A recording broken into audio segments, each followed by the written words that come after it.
Bonjour, je m'appelle Stéphane Jacquet, je suis veilleur au Craig en management et je vais vous présenter mon dernier article sur le management émotionnel.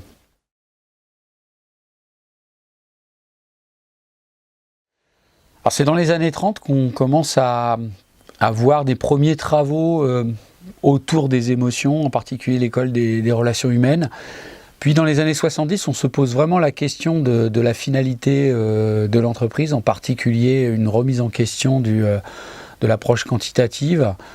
C'est vraiment dans les années 90 que, à travers les travaux de Salovey, Mayer, Goleman, on va avoir les premiers écrits sur le management émotionnel, en référence aux travaux sur les intelligences multiples de Howard Gardner et en particulier l'intelligence intra et l'intelligence interpersonnelle. Et puis dans les années 2000-2010, le Forum économique mondial donne ses lettres de noblesse à l'intelligence émotionnelle, en considérant que c'est une des 5 compétences majeures à l'horizon 2020.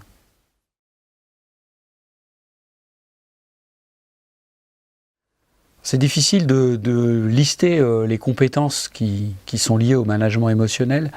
Globalement, on peut d'abord dire que ça permet le partage de connaissances, en mettant en place les conditions de ce partage de connaissances. Ensuite, bien sûr, en référence à l'article que j'avais écrit sur le management de la décision, ça réduit les biais liés à la décision. Troisièmement, ça permet aux salariés et en particulier aux commerciaux de bien négocier. Quatrièmement, c'est très utilisé en recrutement, enfin en management, en amont du management, dans la phase de recrutement, en particulier à travers le quotient émotionnel. Ensuite, c'est un outil du manager pour gérer et réguler son équipe au quotidien, j'allais dire. Et puis, ça favorise l'apprentissage, ça met en place les conditions favorables à l'apprentissage. Et enfin, ça permet, alors les recherches ne sont pas d'accord là-dessus, mais ça permettrait d'améliorer le rendement au travail, même si ça n'a pas encore été démontré véritablement par des chercheurs.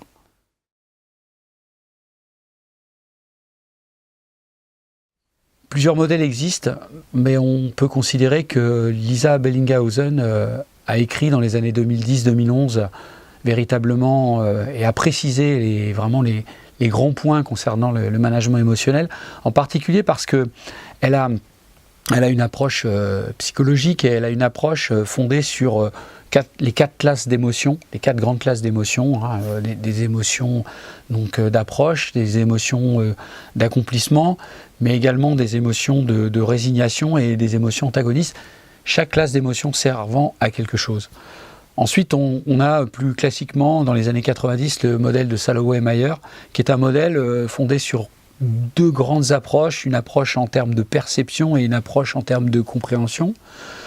Ce modèle-là, d'ailleurs, est assez proche du modèle de Goleman, qui est le plus connu dans les années 90, puisque dans le modèle de Goleman, on a d'abord un axe conscience de soi, conscience des autres, et un axe régulation de soi, régulation des autres.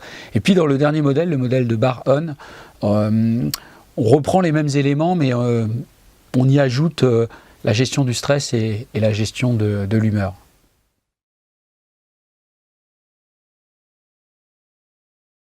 On peut véritablement parler de système d'intelligence émotionnelle. Delphine Van der Roebeck a travaillé dessus, d'ailleurs.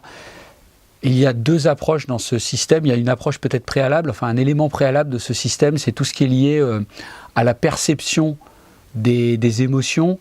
Et donc, si le manager met en place ce qu'on appelle des leviers préventifs à travers les conditions de travail, à travers un management humain, il pourra laisser les émotions simplement s'exprimer sans jeu caché. Si malheureusement il existe un travail caché des émotions, alors on passera dans une deuxième phase, à savoir des leviers plutôt curatifs. Et là, le manager a également un rôle à jouer. Le manager, mais aussi l'organisation, ont un rôle à jouer sur le traitement des émotions, en particulier des émotions négatives en entreprise.